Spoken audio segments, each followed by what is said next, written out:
Hi friends, நம்மள நிறைய பேர் இந்த பாம்பை பார்த்துருப்போம். ஆனால் இந்த பாம்போட பேர் என்னன்னு நம்மளுக்கு தெரியாமல் இருந்திருக்கும். ஏன் இதோட பேர் என்ன, இது எவ்வளோ ஆபத்தான பாம்புன்னு நம்மள நிறைய பேருக்கு இன்னுமே தெரியாது. அப்படிப்பட்ட பாம்பை பற்றி தான் இந்த வீடியோவில் பார்க்க போகிறோம். அது என்ன பாம்புனா, இங்கிலீஷில் காமன் கிரைட்னு சொல்லப்படுது கட்டுவிரியன் பாம்பு. இந்த பாம்பை பற்றி இந்த வீடியோவில் நிறைய விஷயத்த சொல்லியிருக்கேன். உங்களுக்கு தெரியாத விஷயம் நிறைய இருக்குது. அதனால் கடைசி வரைக்கும் இந்த வீடியோவை ஸ்கிப் பண்ணாமல் பாருங்கள். கட்டுவிரியன் பாம்பை எங்கள் ஊர் சைட்லாம் கட்லு விரியன் பாம்புன்னு சொல்லுவாங்க. உங்கள் ஊர் சைட்லையும் கட்லு விரியன் பாம்புன்னு சொல்லியிருக்காங்க. நீங்கள் கேள்விப்பட்டிருக்கீங்கன்னா கமெண்ட்ஸில் எஸ்ன்னு சொல்லுங்கள். சரி, வாங்க வீடியோக்குள்ளே போகலாம். இந்த பாம்பு பார்க்க ரொம்ப அமைதியாக இருக்கும். அதனால் இதை பார்த்துட்டு சாதாரண பாம்புன்னு நினச்சிடக்கூடாது. ஏன்னா இது இந்தியாவில் இருக்கிற பிக் 4 ஸ்னேக்கில் ஒன்று. பிக் 4னா என்னென்னு ஆல்ரெடி நம்ம சேனலில் ஒரு ஷார்ட்ஸ் போட்டிருக்கோம். அது தெரியாதவங்களுக்கு டிஸ்கிரிப்ஷனில் லிங்க் தரேன், மறக்காமல் அதையும் பாருங்கள். இந்த பாம்போட உடம்பு பல கருப்பு அல்லது அடர் நீல நிறத்தில் இருக்கும். அதில் வெள்ளை நிற வளையல் மாதிரி ஒரு கோடுகள் இருக்குன்னு சொல்கிறாங்க. அதனால் இந்த பாம்பை மற்ற பாம்புங்ககிட்டேருந்து ஈஸியாக அடையாளம் கண்டுபிடிச்சிடலாமா. சுவாரஸ்யமான விஷயம் என்ன தெரியுமா, இந்த பாம்பு பொதுவாகவே பகல் நேரத்தில் பார்க்க முடியாதான். ஏன்னா இது பகல் நேரத்தில் வெளியிலேயே வராதான். பெரும்பாலும் கல் இருக்குல்ல, கல் இடுக்குகள், மரக்கட்டைகள், எலி வலைகள் இந்த மாதிரி இடத்துல தான் அது மறைஞ்சி இருக்குமா. இரவு ஆனதுக்கு அப்புறம் தான் வேட்டைக்கு புறப்படுமா.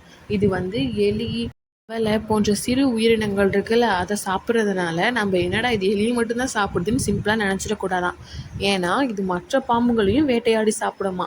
அதனால தான் இது இயற்கையாகவே ஒரு சிறந்த வேட்டைக்காரன் எல்லாராலையும் அழைக்கப்படுதான். இப்போது நிறைய பேருக்கு இருக்கிற ஒரு கேள்வி என்னன்னா, இந்த பாம்பு ஏன் மனுஷங்களை துரத்தி கடிக்குது. அதுதான், ஏன் பாம்பு மனிதர்களை துரத்தி கடிக்குதுன்னா, நம்ம அதில் டிஸ்டர்ப் பண்ணியிருப்போம். அதான் ஒரே ரீசனாக இருக்கும். ஏன்னா எந்த பாம்புமே இயற்கையாகவே எந்த மனுஷனையும் துரத்தி கடிக்கிறது கிடையாது.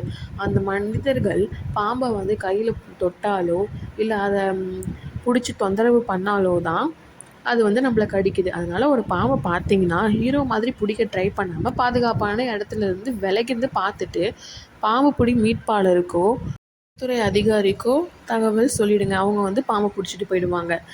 இன்னொரு இன்ட்ரெஸ்டிங்கான ஃபேக்ட் ஒன்று சொல்லிட்டா, கட்டுவிரியன் குட்டி இருக்குல்ல, அந்த கட்டுவிரியன் குட்டியுமே பிறந்த நாளிலிருந்தே விஷம் கொண்டது தான் இருக்கான். அதனால் சின்ன பாம்பு தானேன்னு அசால்ட்டாக அலட்சியமாக இருக்கக்கூடாது.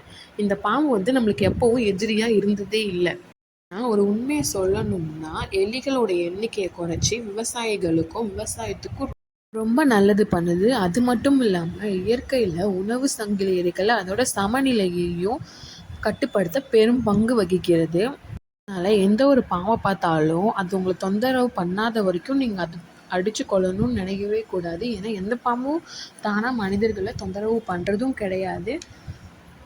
ஃப்ரெண்ட்ஸ், இதோட இந்த வீடியோ முடிஞ்சிருச்சு. இந்த வீடியோ உங்களுக்கு பிடிச்சிருந்தா ஒரு லைக் போடுங்க, உங்கள் ஃப்ரெண்ட்ஸுக்கு ஷேர் பண்ணுங்கள். இது போல் இன்னும் நிறைய சுவாரஸ்யமான தகவலுக்கு நம்ம சேனலை சப்ஸ்கிரைப் பண்ண மறக்காதீங்க.